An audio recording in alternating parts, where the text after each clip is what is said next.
जय हिंद दोस्तों, कैसे आप सब। आशा करते हैं आप सभी लोग अच्छे होंगे और कंटिन्यू अपनी तैयारी कर रहे होंगे। दोस्तों, जो भाई यूपी पुलिस के फिजिकल की तैयारी कर रहे हैं उनके लिए बहुत अच्छी खबर है। देखो, आप लोगों को दिख रहा होगा, ये एक ऑफिशियल नोटिस जारी हुआ है। ये यूपी पीआरबी की ऑफिशियल वेबसाइट पे भी मिल जाएगा। अगर आप लोग देखना चाहो तो वहाँ से भी आप लोग देख सकते हो, ठीक है। तो यूपी पीआरबी की आप लोग चाहो तो ऑफिशियल वेबसाइट पे चले जाओ, नहीं तो ये नोटिस मैंने अभी वहीं से डाउनलोड किया है।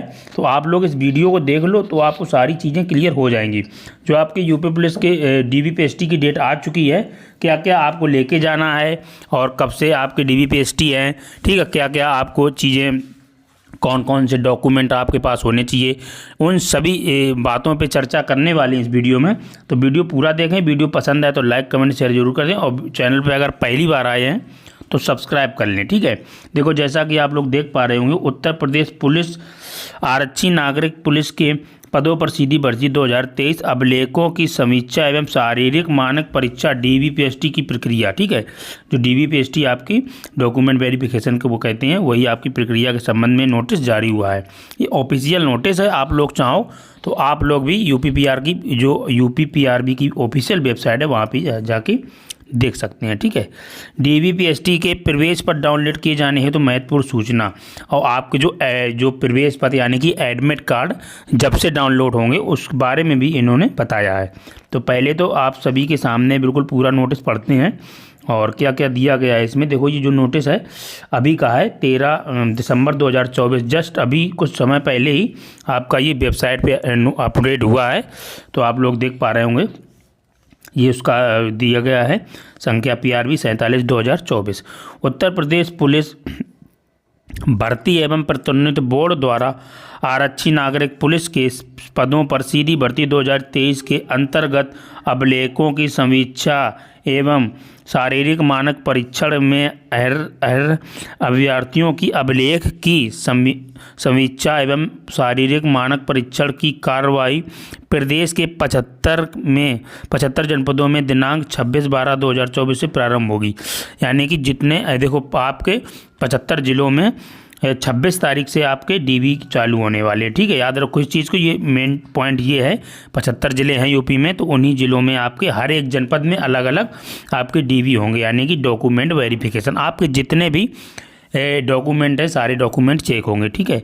नंबर 2 पॉइंट में क्या दिया गया है, उपरोक्त संबंध में अभ्यर्थी के अभिलेखों की समीक्षा एवं शारीरिक मानक परीक्षण का प्रवेश पत्र का लिंक बोर्ड की वेबसाइट, ये देखो आपकी वेबसाइट थी, पर दिनांक 16/12 को अपलोड किया जाएगा।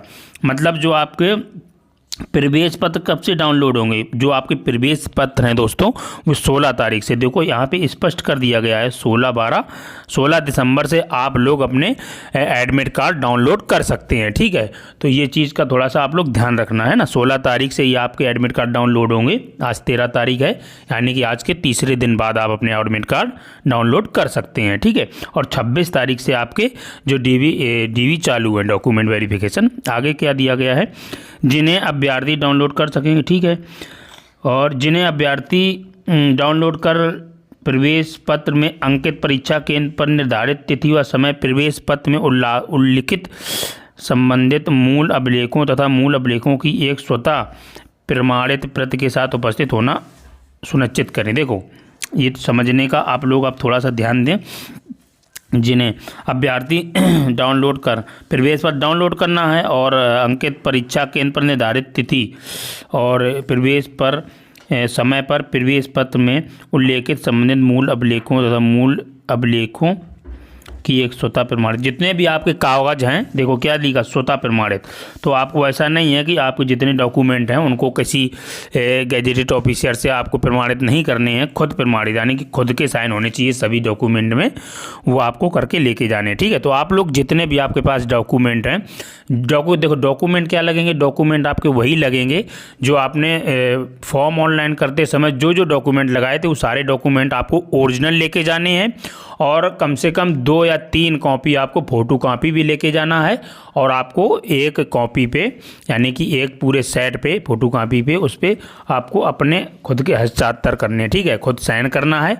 आप हिंदी में साइन करते हो या इंग्लिश में करते हो, जो आपने फॉर्म डालते समय जिस लैंग्वेज में सेंड किए हों, हिंदी में या इंग्लिश में, उसी हिसाब से आपको उसमें भी सेंड करने हैं। ठीक है, कई बार बच्चे कर देते हैं कि फॉर्म ऑनलाइन करते समय इंग्लिश में कर देते हैं, फिर कहीं हिंदी में कर रहे, कहीं इंग्लिश में कर रहे, तो वो आपको दिक्कत कर सकते हैं। कुल मिला के आपको एक साइन लेके चलना है। जो आपने फॉर्म ऑनलाइन करते समय डाले थे, जो एग्ज़ाम देने समय गए थे तब डाले थे साइन, जैसे किए थे वैसे ही साइन आपको लगातार करते रहना है। ठीक है, और अपने डॉक्यूमेंट ओरिजिनल लेके जाना है। ठीक है, आगे देखते हैं इसमें आगे क्या दिया गया है। पूरा नोटिस आपको विस्तार से पढ़ेंगे तो वीडियो को लास्ट तक जरूर देखें। ठीक है, क्या क्या दिया गया है इसमें। नंबर 3 पॉइंट पे, यदि किसी अभ्यर्थी के प्रवेश पत्र डाउनलोड करने में कठिनाई होती है तो वह हेल्पलाइन नंबर पर संपर्क कर सकता है। देखो कितनी बढ़िया सुविधा दी गई है। अगर किसी भी अभ्यर्थी के एडमिट कार्ड डाउनलोड नहीं हो रहा है किसी कारणवश, हालांकि अभी तो होगा नहीं, 16 तारीख से होगा, तो वो लोग इस नंबर पे कांटेक्ट कर सकते हैं। ठीक है, किसी भी तरह की अगर आपको कोई दिक्कत आ रही है एडमिट कार्ड संबंध में, या आपका एडमिट कार्ड खुल नहीं रहा, आपका रिजल्ट दिख गया था और फिर एडमिट कार्ड डाउनलोड ना हो, तो आप कहीं ना कहीं इस नंबर पे कॉल करके संपर्क कर सकते हैं। ठीक है, बहुत बढ़िया सुविधाएँ हैं। नंबर 4 पे दिया गया है दोस्तों, उत्तर प्रदेश पुलिस में आरक्षी नागरिक पुलिस के पदों पर सीधी भर्ती 2023 की विज्ञप्ति दिनांक 23/12/2023 एवं संगत सेवा नियमावली और लिखित प्रावधानों के अनुक्रम में अभ्यर्थियों की अभिलेखों की समीक्षा एवं शारीरिक मानक परीक्षण हेतु निम्नलिखित प्रक्रिया निर्धारित की जाती है। देखो समीक्षा मतलब वही आपके सारे अभिलेख चेक होंगे, अभिलेखों की समीक्षा और शारीरिक मानक परीक्षण ये है जो आप जब आपके डॉक्यूमेंट चेक हो जाए, फिर लंबाई, सीना, वजन, ये सारी चीज़ें आपकी चेक हो जाएंगी। ठीक है, शारीरिक मानक परीक्षण हो जाएगा, है ना, तो ये आपको ध्यान रखना है। इसके बाद देखो नीचे दिया गया है अभिलेखों की समीक्षा में क्या दिया गया है, ये थोड़ा सा गौर करना आप सभी लोग। अभ्यर्थियों की उनकी पात्रता, शिथिलता, अधिमानी अहर्ता आदि के संबंध में सुसंगत दस्तावेजों के साथ बोर्ड द्वारा गठित समिति के समक्ष उनके अभिलेखों की समीक्षा एवं शारीरिक मानक परीक्षण के लिए बुलाया जाएगा। यह परीक्षण एक सीमित द्वारा यह परीक्षण एक समिति यानी कि एक टीम द्वारा संपन्न कराया जाएगा। इस समिति का स्वरूप निम्न है। जो आपकी देखो, जो आपकी डॉक्यूमेंट वेरिफिकेशन और जो आपकी पीएसटी होगा यानी कि जो आपकी शारीरिक मानक परीक्षा होगा, तो उसमें जो टीम है वो टीम के बारे में बताएगा। जनपद के जिला मजिस्ट्रेट रहेंगे, जनपद के जिला मजिस्ट्रेट द्वारा नाम निर्दिष्ट कोई डिप्टी कलेक्टर अध्यक्ष होगा। ठीक है, वहाँ पे डिप्टी कलेक्टर आपके होंगे। और दूसरे खा नंबर में दिया गया, जनपद कमिश्नरेट के पुलिस आयुक्त, वरिष्ठ पुलिस अधीक्षक द्वारा निर्दिष्टित कोई उप पुलिस अधीक्षक। ठीक है, जो आपकी टीमें जो बनाई जाएंगी, जोन लोग वहाँ पे होंगे। ठीक है, ये बताया गया है दोस्तों। इसके बाद में देखो नेक्स्ट पेज आप लोग है, उसमें दिया गया 11 नंबर पे, जनपद के जिला विद्यालय निरीक्षक यानी कि बेसिक शिक्षा अधिकारी अथवा जिला मजिस्ट्रेट द्वारा नाम दीर्घ शिक्षा विभाग का कोई अधिकारी होगा। ठीक है, यही बताया गया है। और 11 नंबर पे जनपद के मुख्य चिकित्सा अधिकारी यानी कि आपके मेडिकल से संबंधित एक अधिकारी होंगे, चिकित्सा अधिकारी और जिला मजिस्ट्रेट द्वारा। ठीक है, ये तो आपके टीम बताई गई है।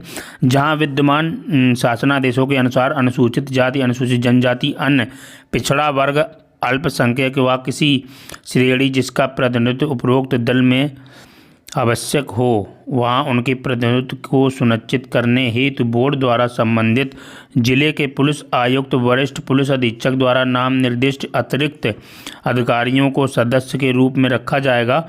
नामित किए जाने वाले ऐसे अधिकारी पुलिस विभाग में निरीक्षक स्तर से निम्न नहीं होंगे। ठीक है, और नंबर 2 देखो आपको दिया गया है 2 पॉइंट बहुत ही महत्वपूर्ण है। 2 नंबर में क्या दिया गया है, मूल अभिलेखों का मिलान, जो आपके मूल अभिलेख हैं का मिलान आवेदक पत्र में उपलब्ध कराई गई सूचना से किया जाएगा। देखो मूल अभिलेख कौन होते हैं, मूल अभिलेख आपके हाई स्कूल इंटर की मार्कशीट, इसके बाद में आधार कार्ड, है ना, ये जो डॉक्यूमेंट और जात प्रमाण पत्र, निवास प्रमाण पत्र, ये आपके मूल अभिलेख हैं। तो उनसे आपके आवेदक पत्र के जो आपका एडमिट कार्ड होगा उसमें आपकी सारी डिटेल्स मिलाई जाएगी। ठीक है, तो हाई स्कूल इंटर की मार्कशीट में और आधार कार्ड में सारे में आपका नाम, आपका डेट ऑफ बर्थ और आपके पिताजी का नाम, ये चीज़ें आपकी गलत नहीं होनी चाहिए, आपको कोई दिक्कत नहीं होगी। ठीक है, नंबर 3 पे क्या दिया गया, अभिलेखों के मिलान के दौरान बोर्ड किसी प्रकरण को किसी दल द्वारा कोई संशय होने के कारण संदर्भित किए जाने पर अथवा सीधे उनके संज्ञान में लाने जाने पर अपने स्तर से निर्णय लेकर निर्देश जारी कर सकता है। ठीक है, इस प्रकार बोर्ड द्वारा जारी किए गए निर्देश अंतिम माने जाएंगे। और 4 नंबर में बताया गया अभिलेखों की समीक्षा के दौरान या समीक्षा के पश्चात चयन होने पर किसी भी समय किसी भी अभिलेख को छल या गलत कूट रचित पाए जाने की दशा में आवेदक का अभ्यर्थन यथास्थित बोर्ड अथवा नियुक्त तत्पर के विवेक के अनुसार निरस्त कर दिया जाए। मतलब वही है, किसी भी तरह का आपकी गलत जानकारी नहीं देना है कि जैसे कई बार क्या होता है आप फर्जी मार्कशीट बनवा के पहुंच गए हैं और हो सकता है जाति प्रमाण पत्र आपने किसी तरह से, जैसे आप अनरिजर्व में आ रहे हैं और आपने EWS का बनवा लिया जात प्रमाण पत्र, है ना, और वो कहीं आप जैसे OBC में हैं और जुगाड़ उगाड़ करके आपने SC का सर्टिफिकेट बनवा लिया, तो ये चीज़ें नहीं चलेंगी। ठीक है, ये अगर आपके फर्जी पाए जाते हैं तो तत्काल आपका अभ्यर्थन निरस्त कर दिया जाएगा। और कई बार बच्चे क्या करते हैं, डेट ऑफ बर्थ कम करवा लेते हैं आधार कार्ड में, है ना, तो अगर आपका ये साबित हो जाता है वहाँ पे तो वो आपको तुरंत निरस्त कर देंगे, हो सकता है आपके ऊपर कार्रवाई भी कर दें। ठीक है, ये चीज़ उसमें बताई गई है, साधारण भाषा में समझने का आप लोग प्रयास करें, है ना। देखो, शारीरिक मानक परीक्षण बहुत इंपॉर्टेंट है, बहुत सारे लड़के लड़कियों को डाउट है कि क्या नापा जाएगा, उन सभी बातों पर चर्चा करते हैं अब। देखो, इसमें बताया गया है उक्त समिति द्वारा ही अभ्यर्थी के शारीरिक मानक परीक्षण तत्मय संपादित की जाएगी। अभिलेखों की समीक्षा में सफल अभ्यर्थियों को शारीरिक मानक परीक्षण में सम्मिलित किया जाएगा। देखो, पहले तो आपके सारे डॉक्यूमेंट चेक होंगे, हाई स्कूल की मार्कशीट, इंटर की मार्कशीट, आधार कार्ड, जाति प्रमाण पत्र, निवास प्रमाण पत्र और सारी डिटेल्स, है ना, जो आपके डॉक्यूमेंट है सारे चेक होंगे। जब आपके वो सारे सही पाए जाएंगे तब इसके बाद में आपका शारीरिक मानक परीक्षण यानी कि लंबाई नापी जाएगी और आपका वजन नापा जाएगा, आपका चेस्ट नापा जाएगा। पहले आपकी DV होगा, इसके बाद में आपका PST होगा। ठीक है, तो इस चीज़ का थोड़ा सा आप लोग ध्यान दें। ठीक है, नेक्स्ट में क्या बताया गया है, बहुत इंपॉर्टेंट चीज़ है। पुरुष अभ्यर्थियों के लिए न्यूनतम शारीरिक मानक निम्नवत है। जो पुरुष अभ्यर्थी हैं उनकी कितनी लंबाई वगैरह होगी, ये देखो, ऊंचाई यानी कि लंबाई। सामान्य अन्य पिछड़े वर्गों के अनुसूचित जातियों के पुरुष अभ्यर्थियों के लिए न्यूनतम ऊंचाई 168 सेंटीमीटर और अनुसूचित जाति के पुरुष अभ्यर्थियों के लिए न्यूनतम 160। यानी कि देखो, आपके अनरिजर्व वाले, OBC वाले और आपके SC वालों की लंबाई लेंगे वो आपकी 168 सेंटीमीटर और ST में जो आते हैं उनकी लंबाई 160 सेंटीमीटर। ठीक है, तो ये आपकी लंबाई हो गई, आपकी इतनी मिनिमम लंबाई चाहिए। और इसके बाद बात करते हैं खा नंबर पे क्या दिया गया, सीना। वही बताया गया है, इसमें सामान्य और अन्य पिछड़ा जातियों अनुसूचित जातियों के संबंधित अभ्यर्थियों की न्यूनतम सीने की माप 79 सेंटीमीटर, फुलाने पर कम से कम 84 यानी कि 5 सेंटीमीटर आपका सीना फूलना चाहिए। ठीक है, मिनिमम 79 होना चाहिए, फुलाने के बाद 84 सेंटीमीटर। देखो, जिन लोगों का सीना कम फूलता है ना, उनको कुछ नहीं करना है, ज़्यादा से ज़्यादा डिप्सन लगाओ, सुबह शाम दूध केला ये सारी अच्छी डाइट लो और डिप्सन ज़्यादा मारो। डिप्सन मारने में क्या है, सीने में पंपिंग होती है तो उससे आप चेस्ट आसानी से फुला पाएंगे। जिनको भी फुलाने में दिक्कत हो रही है तो ज़्यादा से ज़्यादा डिप्सन मारिए आप। ठीक है, अब बात करते हैं, ये देखो, न्यूनतम 5 सेंटीमीटर का फुलाव अनिवार्य है। ठीक है, तो आपका 5 सेंटीमीटर कम से कम मिनिमम फूलना चाहिए दोस्तों, नहीं तो आपको दिक्कत हो सकती है। ठीक है, नेक्स्ट पेज और दिया है, उसमें देख लेते हैं क्या दिया गया है ना। आप लोग थोड़ा सा दोस्तों, इस पेज में आपको दिख रहा होगा नंबर 3 पॉइंट पे महिला अभ्यर्थियों की न्यूनतम शारीरिक मानक नियम है। जो महिला अभ्यर्थी हैं उनका क्या लंबाई रहने वाली है, कितना वजन चाहिए, सारी चीज़ों के बारे में बात करते हैं। देखो, ऊंचाई जो आपकी सामान्य वर्ग की लड़की हो या OBC अनुसूचित जाति यानी कि SC की महिला अभ्यर्थियों की न्यूनतम ऊंचाई 152 सेंटीमीटर। देखो, ये दिया गया है 152 सेंटीमीटर, मतलब अनरिजर्व की महिला हो या EWS हो या फिर आपकी OBC हो, उन सभी के लिए लंबाई है आपकी 152 सेंटीमीटर होनी चाहिए। ठीक है, इसके बाद नंबर 2 पे दिया गया अनुसूचित जाति यानी कि अनुसूचित जनजाति, आपकी ST वर्ग की जो महिलाएं हैं उनकी लंबाई 147 सेंटीमीटर। देखो, ये दी है 147 होनी चाहिए। अब वजन बहुत ही इंपॉर्टेंट टॉपिक, जो मैंने लगभग काफ़ी समय पहले भी आप सभी को बता दिया था कि लंबाई को लेके थोड़ा सा आप लोग ध्यान देना महिलाओं की। तो महिला अभ्यर्थियों के लिए न्यूनतम वजन 40 किलोग्राम होना चाहिए, मतलब कम से कम वजन आपका 40 किलोग्राम आपका होना चाहिए। ठीक है, अगर इससे कम वजन है तो आपको दिक्कत हो सकती है। अभी भी अगर आपका वजन कम है तो उसको थोड़ा सा अच्छी डाइट लें, वजन का थोड़ा मेंटेन करके चलें। ठीक है, मेन इसमें यही है, लंबाई और वजन। लंबाई 152 मिनिमम और ST वर्ग की जो लड़कियां हैं उनकी 147 और मिनिमम वजन सभी के लिए 40 किलोग्राम होना चाहिए। ठीक है, अब देखो ये दिया गया है क्या 4 नंबर पे, यदि कोई अभ्यर्थी जो अपनी शारीरिक मानक परीक्षण से संतुष्ट ना हो। अब देखो कितनी बढ़िया बात बताई है, थोड़ा सा ध्यान दें आप लोग। यदि कोई अभ्यर्थी अपनी शारीरिक मानक परीक्षण यानी कि जो आपकी लंबाई चौड़ाई और वजन से नापने से संतुष्ट ना हो, ठीक परीक्षण के उपरांत उसी दिन, समझो उसी दिन परीक्षण के उपरांत परीक्षण के बाद उसी दिन अपील आपत्ति दाखिल कर सकता है। अगर आपको किसी भी लग रहा है कि यहाँ पे मेरे साथ धांधली हुई है, मेरी लंबाई तो पूरी थी फिर इन्होंने कम नापी, तो आप उसी दिन अपील कर सकते हैं। आप सोचें कि दूसरे दिन अपील करें, नहीं कर पाएंगे, ठीक है, उसी दिन अपील कर दाखिल कर सकते हैं। ऐसी समस्त अपील आपत्तियाँ के समाशोधन के लिए बोर्ड द्वारा प्रत्येक स्थान पर एक अपर पुलिस अधीक्षक को नाम निर्देशित किया जाएगा, ठीक है, अपर पुलिस अधीक्षक को नाम निर्देशित किया जाएगा एवं ऐसे सभी अभ्यर्थियों का शारीरिक मानक परीक्षण समिति द्वारा नाम निर्देशित अपर पुलिस अधीक्षक की उपस्थिति में पुनः कराया जाएगा। अगर आपको डाउट है तो आप अपील करिए, तो आपकी जो परीक्षण है यानी कि आपका माप दोबारा होगी, ठीक है। तो जिन लोगों को डाउट लगता है कि हाँ नहीं तो मेरी फिट थी और यहाँ कम कर दी है, तो ये सब चीज़ें आप पहली बात तो कम नापते ना है, कोई नहीं नापता है कम। अगर आपकी लंबाई पूरी है तो पूरी ही निकलेगी, कम नहीं निकलेगा। अगर आपको डाउट है तो आप एक बार उसको दोबारा से आपत्ति डाल के नपवा सकते हैं, ठीक है।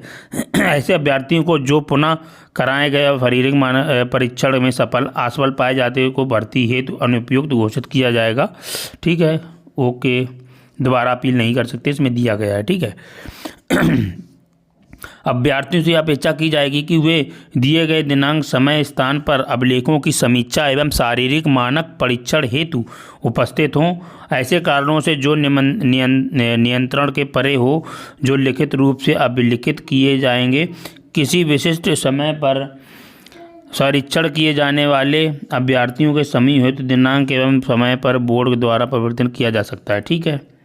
वो तो कोई बात नहीं, समझने वाली चीज़ें हैं, आप लोग समझ सकते हैं और ये अच्छा पॉइंट है। या तो कोई अभ्यर्थी नियत दिनांक समय स्थान पर परीक्षण में सम्मिलित होने में असफल रहता है। अगर कोई मान लो आपका DV 27 तारीख को आप नहीं पहुंच पाते तो क्या होगा, इसमें बताया गया है, आप लोग देखें। तो वह परीक्षण हेतु संबंधित जनपद के नोडल अधिकारी को परीक्षण में सम्मिलित न होने के विस्तृत कारणों का उल्लेख करते हुए किसी अन्य तिथि को परीक्षण में सम्मिलित होने के लिए प्रत्यावेदन दे सकता है। देखो कितनी अच्छी बात है। अगर किसी कारणवश मान लो सपोज दैट ऐसा, तो हालांकि ऐसा किसी के साथ ना हो, किसी कारणवश आप नहीं आ सकते हैं जिस दिन आपका DV पेस्टी है, या मान लो सपोज दैट एग्जांपल के लिए मान लो किसी का एक्सीडेंट हो जाता है, उस दिन नहीं आ पाया किसी कारणवश, तो आप किसी दिन और जाके आपको सूचना देनी पड़ेगी और इसके बाद में आप फिर किसी दूसरे दिन, देखो दिया गया है ना, नोडल अधिकारी को परीक्षण में सम्मिलित न होने विस्तृत कारणों का उल्लेख करते हुए किसी अन्य तिथि को परीक्षण में सम्मिलित होने के लिए प्रत्यावेदन दे सकता है, ठीक है। नोडल अधिकारी द्वारा उसके प्रत्यावेदन पर विचार कर उसे अभिलेखों की समीक्षा एवं शारीरिक मानक परीक्षण हेतु निर्धारित की गई दिनांक में से किसी अन्य दिनांक पर परीक्षा में सम्मिलित होने हेतु निर्णय लिया जा सकता है, ठीक है। जितने दिन आपका DV पेस्टी होगा उसमें से किसी एक दिन वो आपको बुला सकते हैं, ठीक है। ये चीज़ थोड़ा सा आप लोग ध्यान रखना। अभिलेखों की समीक्षा एवं शारीरिक मानक परीक्षण हेतु निर्धारित अंतिम दिनांक के पश्चात की कोई तिथि किसी भी दशा में पुनर्निर्धारित नहीं की जाएगी। जितनी तारीखें निश्चित हैं उन्हीं तारीखों में आपका होगा, ये कहा गया है। अगर अभ्यर्थी पुनः निर्धारित दिनांक एवं समय पर परीक्षा में सम्मिलित होने में विफल रहता है तो उसे परीक्षा में असफल माना जाएगा, ठीक है। और स्वास्थ्य के कारण या किसी अन्य आधार चाहे जो भी हो, पुनः परीक्षण के लिए अभ्यर्थन को अन्य कोई अवसर नहीं दिया जाएगा। अभ्यर्थी को यह प्रत्यावेदन बोर्ड द्वारा इस परीक्षण हेतु पूर्व से निर्धारित की गई है अंतिम तिथि से पूर्व देना होगा, ठीक है। किसी भी तरह की हम लोग कोई दिक्कत हो जाती तो अंतिम तिथि के पहले ही आपको सूचना देना है, तो अंतिम तिथि तक आपका DV पेस्टी हो जाएगा, ठीक है। और इसके अलावा उपरोक्त ऐसे सभी प्रकरणों में जिसमें नोडल अधिकारी द्वारा परीक्षण की दिनांक पुनर्निर्धारित किया गया जाएगा उसके संबंध में बोर्ड को सूचित किया जाएगा, ठीक है। ये तो सारी चीज़ें हो गई। अब लास्ट पेज में क्या दिया गया है देखते हैं दोस्तों। ये आपका अंतिम पेज है। तो क्या दिया गया, परीक्षा में विहित मानक प्राप्त न कर सकने के कारण अंतिम रूप से असफल घोषित किए गए अभ्यर्थियों को किसी भी आधार पर कोई अन्य अवसर नहीं दिया जाएगा। इस संबंध में अभ्यर्थियों द्वारा पुनः परीक्षा के लिए कोई अपील नहीं की जाएगी, ठीक है। अभिलेखों की समीक्षा एवं शारीरिक मानक परीक्षण का परिणाम उसी दिन अभ्यर्थियों को अवगत कराया जाएगा। बहुत अच्छी बात है, जिस दिन आपका DBPST होगा उसी दिन आपको बता दिया जाएगा कि आप फेल हैं कि पास हैं। मतलब देखो, अगर आपकी लंबाई सही है, सीना आप फुला ले रहे हैं 5 सेंटीमीटर, वजन आपका लड़कियों का 40 किलो से ज़्यादा है और आपके सारे डॉक्यूमेंट ओरिजिनल है, किसी भी तरह के कोई आपने फर्जी काम नहीं किया है, तो आपको कोई दिक्कत नहीं होने वाली। आधार कार्ड में, हाई स्कूल की मार्कशीट में और इंटर की मार्कशीट में और आपके जात प्रमाण पत्र में और निवास प्रमाण पत्र में आपका नाम, आपके पिताजी का नाम और डेट ऑफ बर्थ, सारी चीज़ें ओके हैं, तो कहीं से कोई तो दिक्कत नहीं होने वाली। ठीक है, अब उन लोगों को बता दें जिन लोगों को मार्कशीट में प्रॉब्लम है, मान लो किसी में एक आधा अक्षर आगे पीछे है, तो उनको कोई बहुत बड़ा इशू नहीं है, वो लोग तहसील से एफिडेविट बनवा के ले जाएं।